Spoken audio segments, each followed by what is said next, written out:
Good evening, everyone. Welcome to another episode of our program, Let's Discuss. My name is Shungu Murinda. I'm an admitted attorney of the High Court of South Africa, and I've been practicing in the legal industry for close to 15 years. I'm currently running a legal consultancy specializing in corporate law, and I also deal with trusts. Tonight, we have a special guest to take us through the topic, and I'm going to allow her to introduce herself. Good evening, everyone. My name is Boitumelo Lekalakala. I'm an admitted attorney at the High Court, and I'm also practicing in the deceased and estates and wills. I've been doing that since 2019, specializing in the deceased estates, and I'm working at different law firms. The one that I'm working with currently is based in Midrand. Thank you, Boitumelo. Before we continue, I'm going to open with a word of prayer. Let us bow our heads for prayer. Our Father in heaven, we thank you for this time you've allowed us to come together as your children to discuss matters that affect us on a daily basis. We ask, Lord, that your presence may be with us and that everything that we discuss here may shed light on legal issues that your children need to be aware of. Be with all of us here and those that are watching and listening from home. In Jesus' name we pray, amen. Amen. So, there's a very popular saying where people have said that there are two things that are certain in life, and that is death and taxes. Today we're going to discuss both, but we will be zoning in on the issue of death with a particular view to enlighten one another in terms of how we can prepare ourselves and our loved ones financially in order to provide for them in the event that we pass on. We will be touching on what happens when a person dies, what are the legal processes and steps to be followed, and how best can you secure whatever you have attained on this earth for the benefit of your children. There's a verse in 1 Timothy 5, verse 8, and it says, but if anyone does not provide for his relatives, and especially for members of his household, he has denied the faith and is worse than an unbeliever. So tonight, we are privileged that we have an attorney who is practicing in this specific area, who is also of the Christian belief, and she will help us to go through the topic of the deceased estates and processes that are followed after one has passed away. Over to you, Tumi. When we speak of a deceased estate, what exactly are we talking about? Thank you, Shungu. The deceased estate is basically what happens to your estate after you die. So the assets that you attain during your lifetime, we are going to have to collect all of those and pay all your debts and then distribute what is left. That is called winding up or administration of estate. That is basically what happens when you talk about deceased estates. Okay. You mentioned that you are going to first pay up what you owe, and then you give the remainder to the people who are your beneficiaries. Are the beneficiaries automatic? Is there a formula that is applied? How do I know who is my beneficiary and who isn't? Okay. Throughout the process of administering the estate starts with reporting the estate that you have passed away at the Master of High Court. Okay. Through the process, there are steps that we take. We take them through with the master, approving each and every step that is required. With the family members, with whoever is left in the family, and if you have appointed beneficiaries, if there's no beneficiaries, we follow the Administration of Estates Act, which is the legal route that we will follow. But your beneficiaries will be people that were depending on you while you were still alive. Okay. Now you have passed on. Now who's going to take care of the people that you were taking care of while you were during alive? Your lifetime? Yes. Okay. And you've also introduced another role player to the situation, which is the Master of the High Court. Can you just give us in a nutshell? I know he does a lot of things in this whole process, but just zoning in on the deceased estate, what role does the Master of the High Court play? The Master of High Court is actually I can call it the governing body of the deceased estate. Is the guiding organization that falls under the High Court, where it has different levels of people. There are controllers, there are examiners, there are a whole lot of people that are working under the deceased estate. And for us as public, sometimes we don't understand what is happening in the master's office. When someone passes away, we have to report the deceased estate in the Master of High Court. What basically it means that the Master of High Court has a list of forms that needs to be completed, and as well as the documents that you need to provide to the master, certified copies of death certificate, all those. There's a long list, but if you go on the website, you'll be able to see what the master requires. And then the master will look into the documents and issue either a letter of authority or a letter of executor. Those are the two letters that are very important to us as people that are reporting the deceased estate, because with a letter of authority, it's when your assets are less than 250,000. That can be done by anyone in the family. You can just go to the Master of High Court and you'll get the letter. You'll be able to go to the bank or to the policy to get the money. But if your assets are above 250, the master requires to issue the letter of executor, whereby a lawyer needs to be appointed to help the executor or the family member to deal with the estate, because it's regarded as 250,000. It's a lot of money for people to handle, and then they need a lawyer or an agent to assist them with that. Okay. I just want us to clarify on the issue of the 250,000.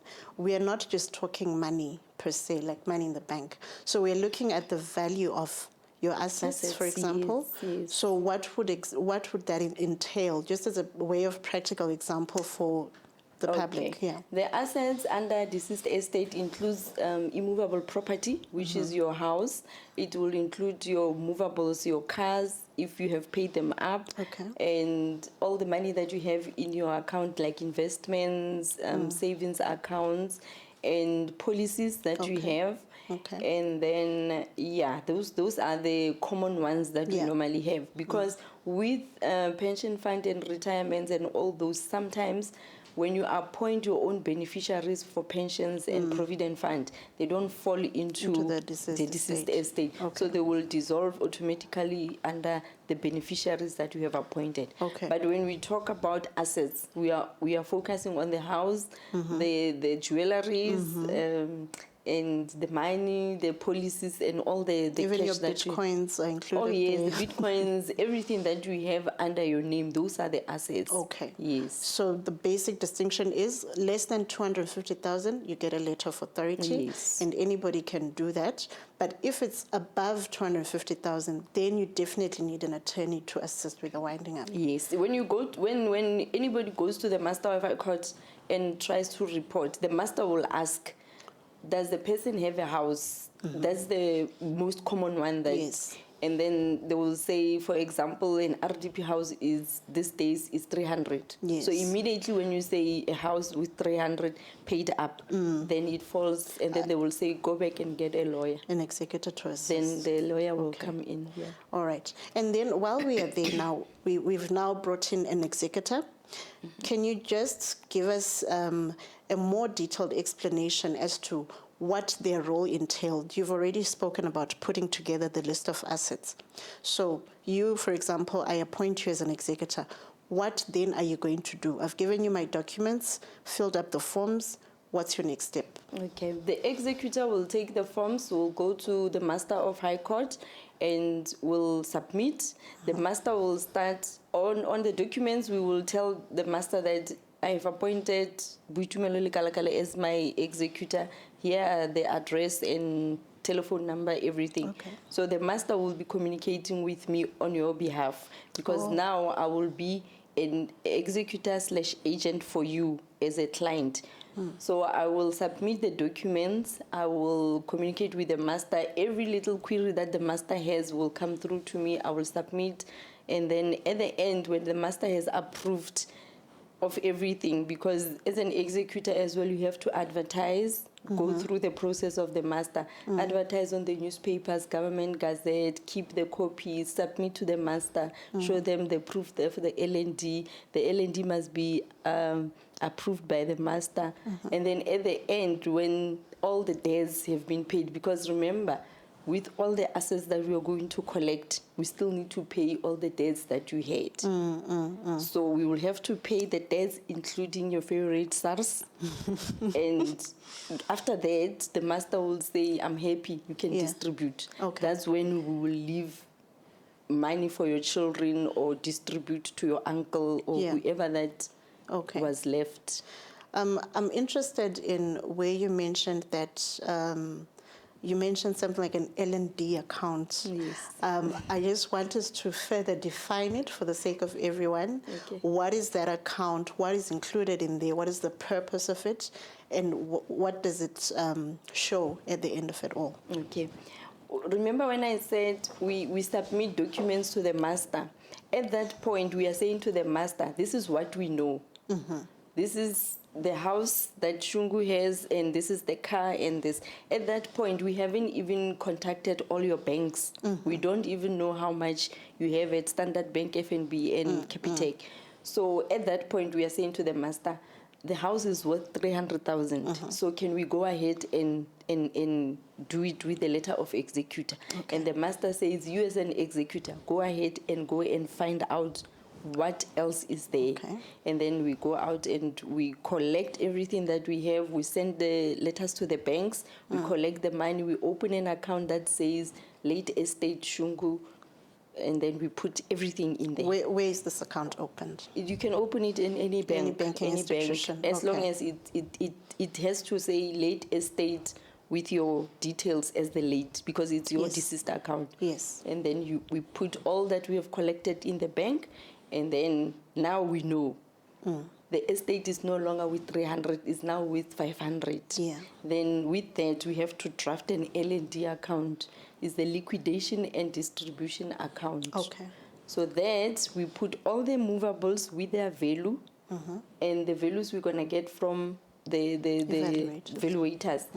Monies that we've collected, what we need to pay. We need to pay the conveyancers for transferring the houses, all those debts, and then what is left and what we owe SARS because we have to pay tax, estate duty, all that we need to do, and this is what's going to left, how we're going to distribute, and then this is the end. That is the L&D account. That is the L&D account. And you also talked about advertising. Yes, we have two sections that we have to advertise. According to the Act, the first one is creditors' notice. We have to let all the creditors know that Shungu has now passed away, and then if you've got any claims against her or if she owed you any money, come forward and give us your details so that we can put you as a creditor. And then that one is called Section 29. We advertise on the government gazette and on the local newspaper. Then after its time has run, we take a copy, we send to the master. Nobody came, or Farai came and claimed this much. And then the second one is when the L&D has to lie open for people to come and view it, to check if, as a creditor, did they put my claim correctly on the L&D. So where is that? It lies open in the magistrate court where you reside, the local magistrate court where you reside. We submit it there, and the other one will be at the Master of High Court. So we say on the newspaper, it will lie open from this Friday. It normally runs out every Friday. So if you check also on the Star newspapers, at the classified, you will see all the latest notifications. It lies open from this day to this day at which magistrate court. So you can go and look and object if you've got any objections and say, this is it. Or So those are the two advertisements that we do. And the second one is called Section 35. So those two are very important because the master will not go ahead without you proving that you have advertised both in newspapers and government gazette. That's interesting. So basically we're saying everybody that potentially is owed by my estate will be given an opportunity to come forward, present their claims and prove them, maybe? True. And then they'll be listed on that LND account. Yes, okay. yes. All right. Now, before we go further, because now we're talking numbers, can we get into estate planning? What does estate planning entail? And how and when should people consider planning their estates? Estate planning is very important these days. I would say once you buy any asset, you buy a car or you buy a house, or you have 1,000 rand in your bank, plan your estate, because you never know what will happen to you tomorrow. So it's very essential you plan your estate. You either draft a will or you have a trust. A will is very easy to draft. You've got 5 cows, you write 1 page, you say, I leave all my cows to my sister. You sign it with 2 witnesses, it's a will. But these days, it's advisable for people to consult a lawyer for them to have a valid will, because we've seen so many wills that are becoming invalid because they were not signed correctly.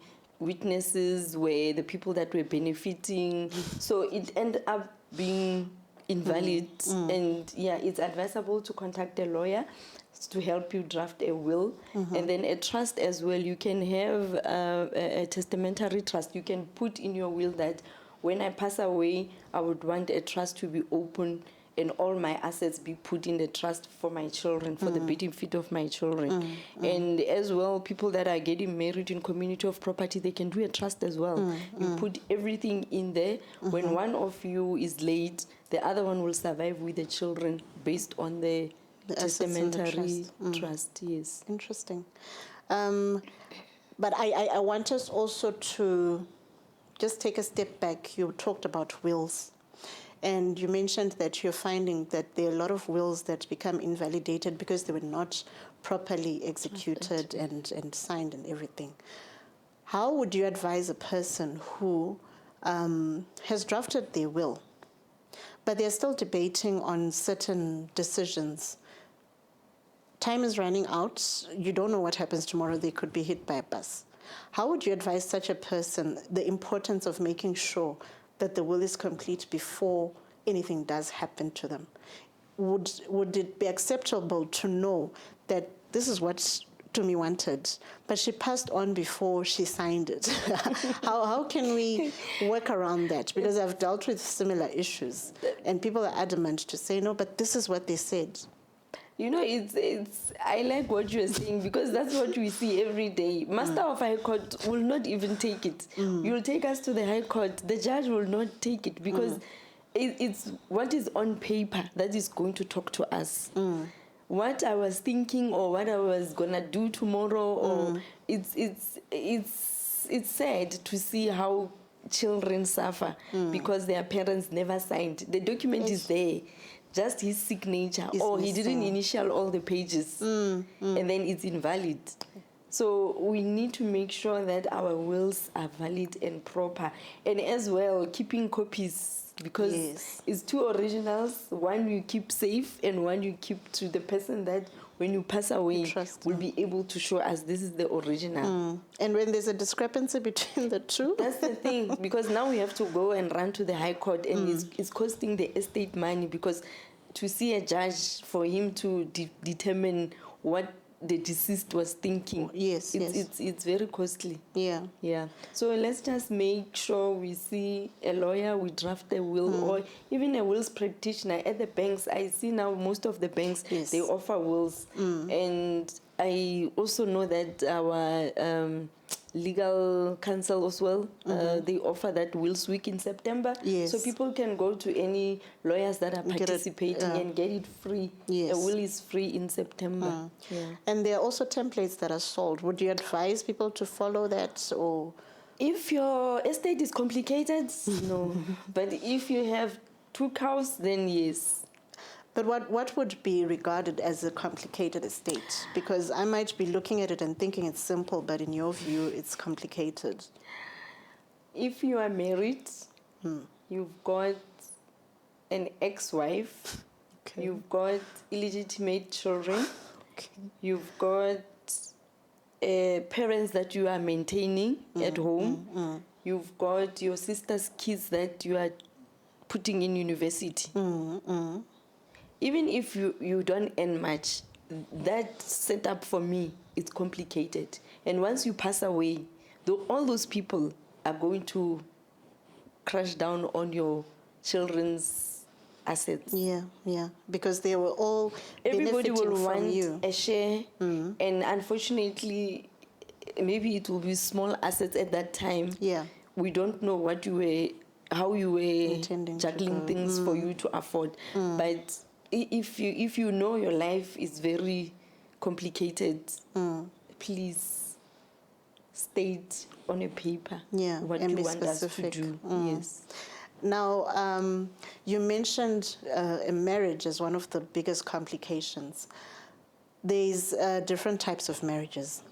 I want us to discuss those, but not in detail of patrimonial regimes, but just to give, to highlight the point you're putting across, that when you're married this way, this is how you do it. When you're married this way, this is how you do it. What do I bear in mind, depending on the type of patrimonial regime I'm under? Okay. These days, most people, we have a choice of getting married in or out. But I know 60% of people, they got married. And if you don't state whether you are in or you are out, you will automatically be in. Okay. So if you find yourself today that you are in community of property and you want to do the best thing for your assets or estate, I would suggest that you and your partner, you draft a trust. Or you can open it now, be a living trust, Okay. where you will put all your assets together, and then it will be for the benefit of your children. Okay. If you are out of community of property, there's out of community of property with the accrual system. And then there is out of community of property without the accrual system. The accrual system is when we get married, you keep your assets, I keep mine.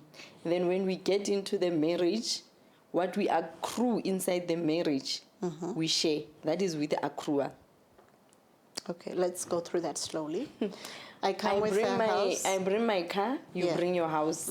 We stay in the marriage together. Yes. In your house. Okay. And then we decide to sell your house and we buy a bigger house. Okay. So the car that I brought in, remember, Yes. is still mine. Yes. But your house now is gone. So now we get the house together. Okay. So now we are entitled to share that house together because it's inside. Oh, okay. It's with the accrual inside the Okay. marriage. Okay. Okay.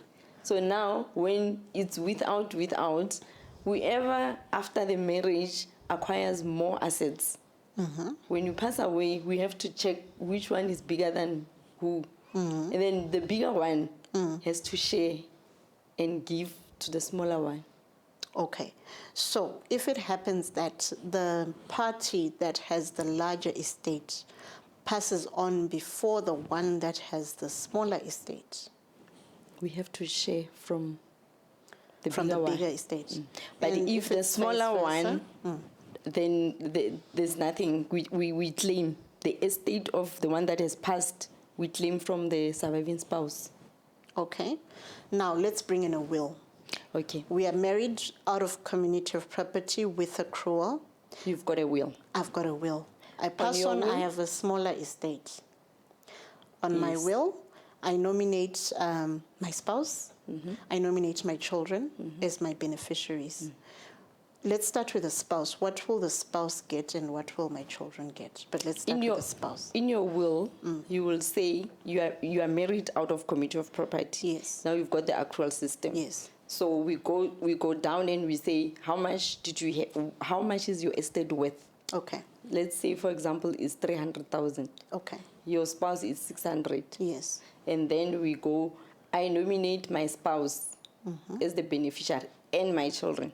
Remember now, he cannot get 50% because we are not married in community of property. Yes. So what will happen is he will inherit all that you are leaving to him with the kids. So if it's 300, he will share the 300 with the kids. But now, because he's got more on what he has accrued, the estate can claim from the 600, will get the 300 back into your asset. Okay. So then, you see, it's pointless. There's no point then for the person with the smaller... Yes. So basically what we need to do now is, when we get married, let's just open a trust where we will put all our assets. Because now if you have passed away with a trust, we'll be saying everything goes into the trust. Whether I have accrued more or less, it doesn't really matter. So everything goes into one basket for the sake of your children and the spouse. And the spouse as well. Yes. Okay. Now, I want to go back. Marriage in community of property with a will.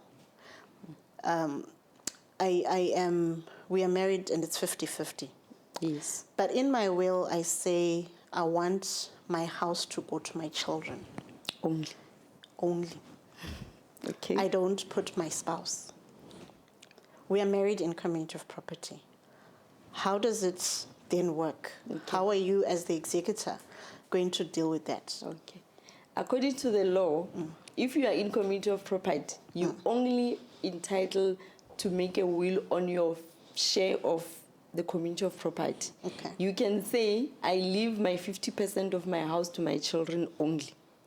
Then the 50% will still go to your husband, whether you put it on the will or not. Okay. Oh, no, he keeps his 50%. He keeps his 50%, and then My you 50% to your children. In 25, let's say I've got two children, it's 25%. Yes, that's it. Then they become co-owners of my house. It's the father 50% and then these two children. Yes. Okay. I want to illustrate the point of only distributing that which you own. Because the challenge I have found with a lot of people not realizing that they're married in community of property is to then give more than they own. So I give the house. I say, because I'm the one who was working, the house belongs to me. I'm the one who was paying for the mortgage bond. The house is mine. And it's so bad that some people even then give this house to their parent. But there's a wife, there are children. That's true. Is it then possible to go and invalidate that will? How is that dealt with on a practical level? You come to a will that is distributing things that are not owned by the owner of the will. Yes, if you take it up, remember I said at the beginning, we need to be careful when we get married. Because we are happy, we are excited, we are getting married, we don't even think.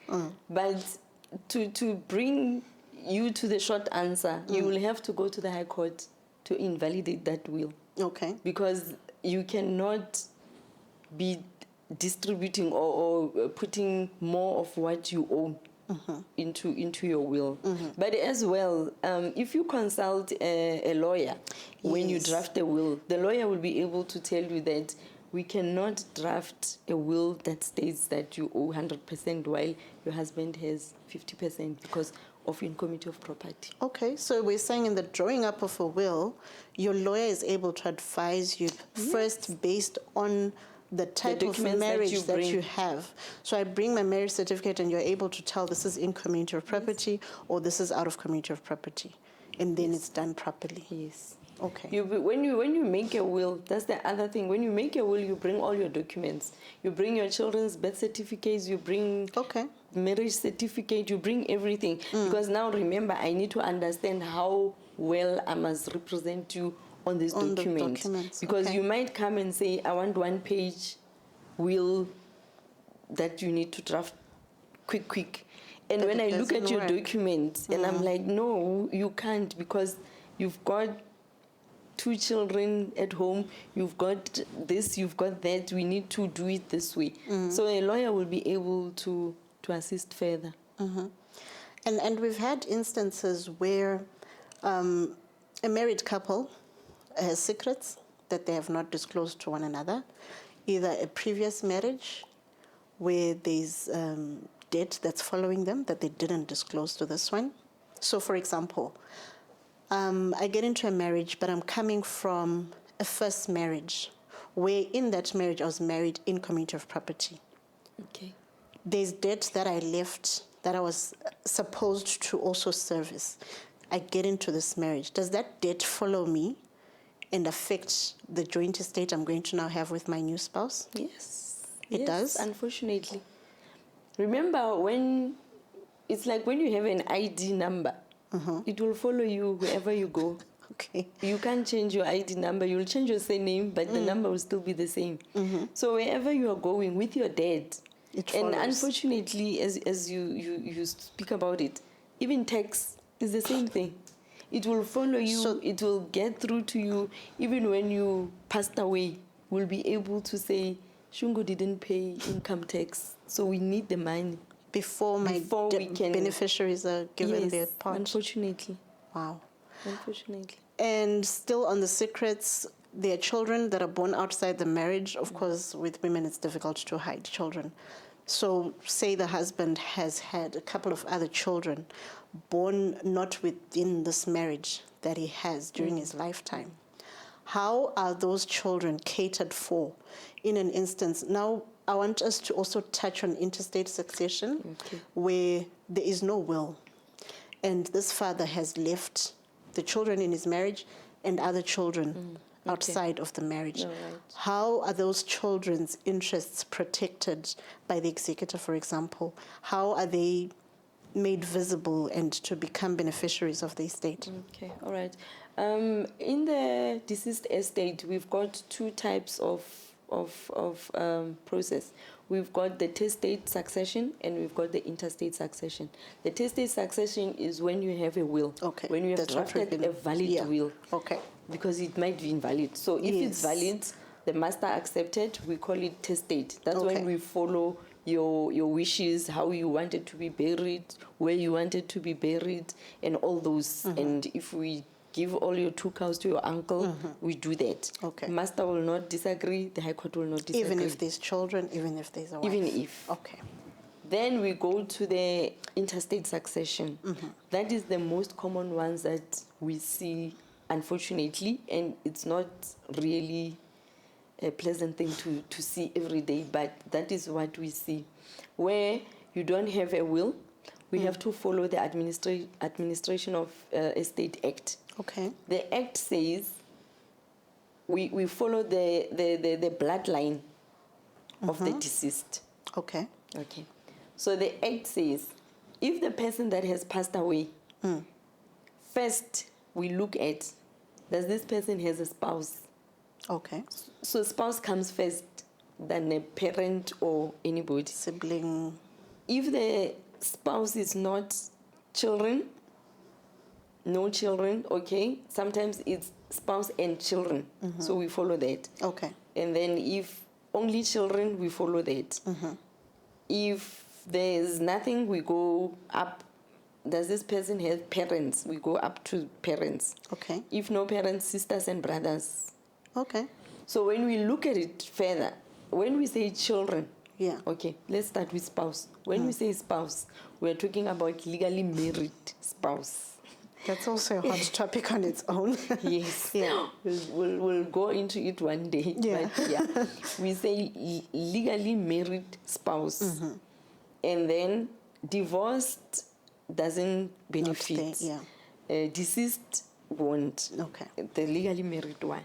So if there was a spouse that passed away before, the only way that spouse can then benefit is through the children that you had with the deceased. With the deceased, Yes. okay. And then we go to children. When we go to children, we saying biological, Okay. adopted, legally adopted. There are all those rules that talks about what is legally Adoption, adopted. yeah. Yes, but if the child has taken your same name, then that child legally qualifies adopted. as your biological. We talk about illegitimate children. Those children that were born outside marriage. Okay. And you have recognized that they are your children. Okay. So those are the three. I'm not forgetting anything. It's biological, adopted, illegitimate. Yes, I think those are the three. Those children. are entitled to inherit. They are entitled to the interstate succession estate. So when you pass away and you haven't recognized that child that is illegitimate, and at your funeral, the mother of the child brings the child and says, "This is Shungu's child," and we are supposed to now take the child and give the child a share on the deceased estate that the father was not even aware that he had a child outside. So those are the things that... Is such a child given his share?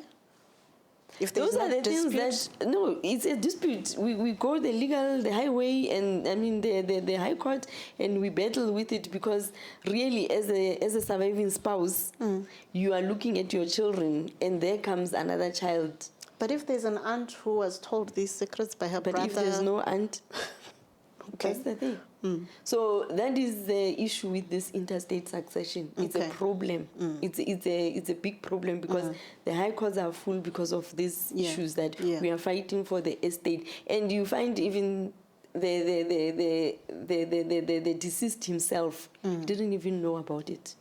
About this child? About this child. Okay. And then, so we've spoken about this level, it's the spouse, the children. Now going up, let's say there's no spouse, there's no children, parents, siblings. What is the order?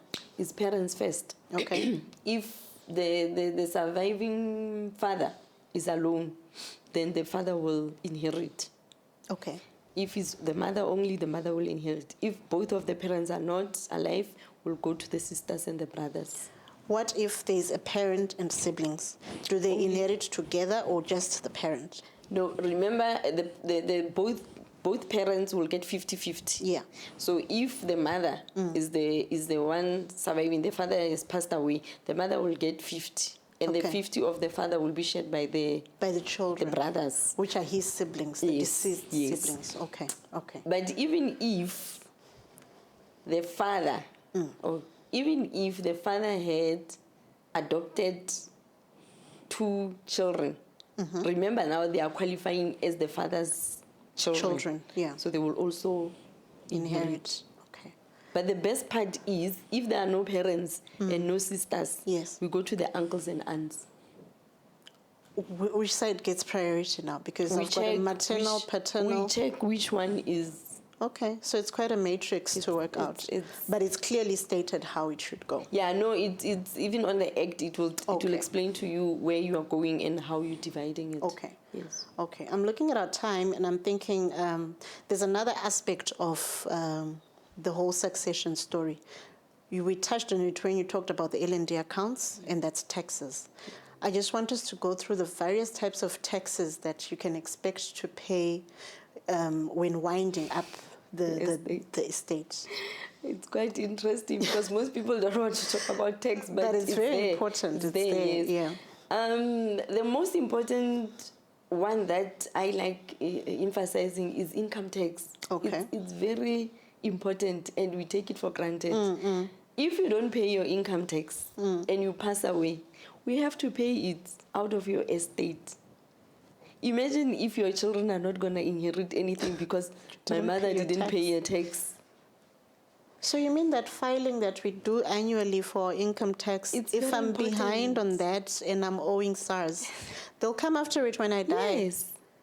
When we report your estate at the Master of High Court, we have to also tell SARS that Shungu has passed away. Can you please check? If she's not because some master's offices, they have SARS office in their building. Is it? For those I don't know which ones are those, but they do have a SARS office Okay. within their building. Okay. Whereby if the estate comes, they just put it to them and say, So that can they you please first check this person? Wow. And at the end, when the master has to release and say you are discharged on after you before you distribute, I think you will say just wait.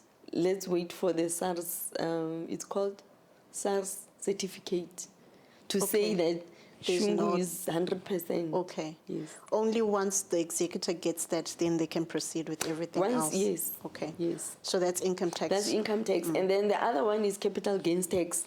Okay. That one it's not really common because most of the time we don't sell properties, but if you have to sell because maybe the wife or the kids don't want to stay in the same house, they want to change a household, but if you sell, you have to pay certain tax that is called capital gains tax, but you've got, I think it's 300,000 that is exempted on the amount that you have gained out of the reselling of the house, and then there's a percentage that you will have to pay to SARS. Okay. But when you do the L&D and all that, you will be able to reflect and tell SARS that I have sold the house, I sold it with 350, so the 300 is exempted, so you only pay tax on 50,000. Okay. 50,000. All right. And then the other one is estate duty, the most common one. That one will fall under our L&D account. Okay. That is also, it's got an exemption, and most of the time we don't pay because mostly our estate are below 3.5 million. So if it's above that, then there are deductions that are done, and then it's a whole calculation that we do, and then the percentage, 20% of that we pay estate duty to SARS. Okay, I'm just wanting us to be clear on the second tax you mentioned, where we sell tax. Yes. So at what point does that capital gains tax get paid? Is it before we distribute the residue of the estate, or is it going to be after? Who's liable for it? Is it the estate? The estate. Remember, you are selling the house that is in the estate. Belonging to the estate. So you have to pay the tax before you distribute. Okay. So sometimes it might not be advisable to sell. No. Because then it's going to attract that capital gains tax. Yes. Okay. Is there a way around, because we hear of words like tax evasion, tax avoidance, and things like that. You want to do that? Because I'm just trying to envisage a situation. Well, you mentioned that most of our estates might not go beyond 3.5 million. But for those that do, I just want to press on the point that, is it possible for someone to try and trick their way out of paying the correct amount of tax that is due to SARS? Or SARS will always catch you out? I think SARS will always catch you. I'm scared of SARS. So but who gets punished? I'm trying to get to the point of who is then punished for that. It will be remember, is the estate and the beneficiaries. So you don't want your beneficiaries to be. Remember, if you can't get money out of your estate, we'll go to your spouse. We'll go to your kids and ask, this is your spouse. Oh, really? Yes. The living spouse is going to have to be the surviving liable for. Remember, when the deceased was alive, he was your partner. So if he didn't pay tax, help him out when he's passed. And then they come after me, I must be liable for it. So just best to do it the proper way. It's easier to clean it while it's still easier. While it's still there. Yeah. Okay.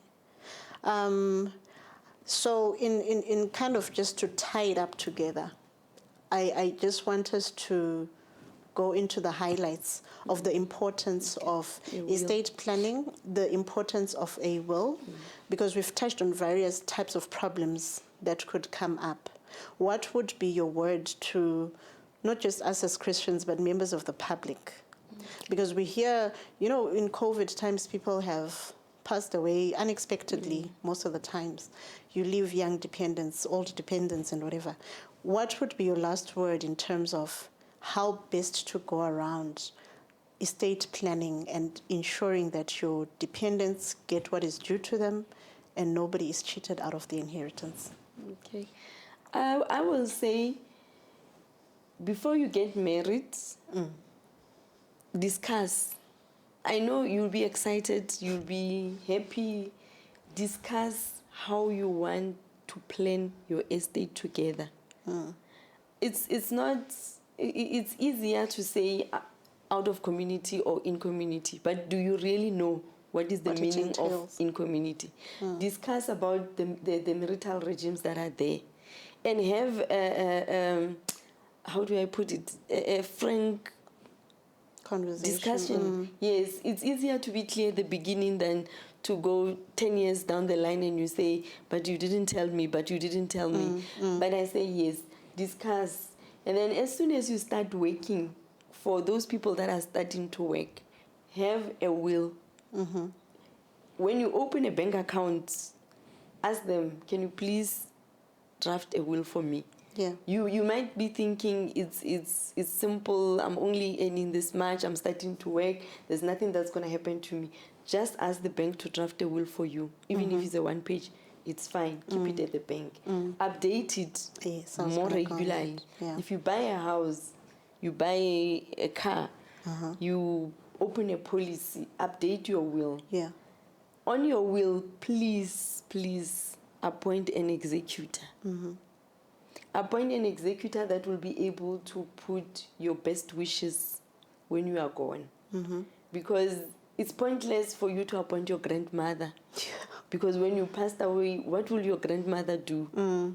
Appoint someone that you know that this person will go to the master and discuss with the master. Yes. Will go to the high court and do 1, 2, 3 for you. And ensure that And all your ensure that beneficiaries will get what's everything- due to them. Yes, because it's pointless for you to appoint someone that is not going to be able going to to do help. it. Yes, and as well for the people that are already married, draft a trust. Either a testamentary trust or a living trust, but have a trust so that all your assets can be in one basket, because you are already in the marriage. Exactly. What else would you want to protect outside the marriage? That's true. Than your children and Yeah. what you are working hard for? Yes. Draft a trust, have a living trust, put everything that you do in that trust, and we need to start talking about this more often. Yeah. Because it's pointless for you to draft a will, put me on your will, and you don't tell me about it. Exactly. Because I know I most won't people know, are yeah. scared. We are Yes. scared to talk about death and what's going to Yes. happen when I'm not here. Yes. Our children need to know, where does mommy keep the keys for a car, Safe, yeah. or the safe numbers, or we need to start talking about this. Those thing. discussions. Yes. That's very It's important. very sad for what our children are going through once we are gone.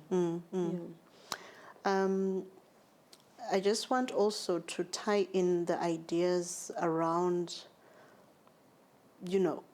I'm big on transparency, because I've dealt with cases where people then get surprised at the time of death. So even assets where couples are married, they need to disclose those assets to one another. Because we had a case where the wife was unaware that her husband had 3 other properties. She knew nothing about them. It was hurtful for her because during the time of the marriage, there was claims of indigency and all that. But this guy had 3 properties that were generating income that was not disclosed to her. So I think also it's important to be transparent. You cannot overemphasize the importance of transparency within marital relationships, even with your children. Some children are now old enough to understand issues around that. So there's no harm in including your children to know exactly how your estate, what is in the estate. I've got shares in this company, I've got property in that place, and these are the deeds if necessary, So I think the issue of transparency cannot be overly emphasized. And also I want to go back on at the planning stage, if there's any lessons to be learned, especially in our African societal setup, where people, because they did not plan, their assets might end up in the wrong hands, and their children are left suffering because they failed to plan just for a moment, because it doesn't take more than 3-4 hours consult with a lawyer. Because they fail to plan, their assets land in the wrong hands, their children are left with nothing, just because a parent or both parents failed to plan for the future of their children. I think it's something that we need to talk about more often, regardless of our age. Some people think they can only start talking about wills at 50 going up. But people are dying in their 30s. That's true. That's true. Yeah. That's why I say once you start waking, that's when you are grown. For me, that's when you need to grow up and have a will. Have that mentality of saying, tomorrow I'm going to buy a car, tomorrow I'm buying a house. Then the will always be evolving with you when you grow up. And yes, you are right, because it's sad. It's sad what most surviving spouse, and unfortunately it's women that are seeing out there when their partners passes away. Yeah. Because you will be thinking, wouldn't you have known? Exactly. And she's devastated because she honestly didn't know. And also for the same surviving spouses, as women, we kind of let the men handle all the finances. You need to be involved and know what's going on here, what do we have, who do we owe, and where is this going if in the event that he passes on. Okay. I don't know if there's anything you'd like to add to the discussion. We are closing down now. I think we've covered all that was on the table. Thank you, Tony. I would like to thank you for making time to come through and have this very important discussion. And I would like to encourage our viewers that even if there are other questions that were not addressed in this discussion, you can always contact either one of us, and we will address them as best as we can. Yes. I hope that we can meet again in very pleasant circumstances, and for people to come through to you for assistance wherever they need to do so with deceased estates. Yes. I'm going to just close with a word of prayer. Okay. Let us close our eyes. Our Father in heaven, we thank you for this wonderful time that you've given us to discuss issues around deceased estates and estate planning. Lord, we pray that what has been discussed here has shed light on your children, and that people will begin to make responsible decisions around how to plan their estates. You have promised us, Lord, that you will never let us go hungry, but also you have encouraged us that we need to plan our lives properly. We ask, Lord, that as we part from this venue, Lord, you may be with each and every one of us. Bless us all in everything that we do, and may your work continue to grow. In Jesus' name I pray, amen. Amen.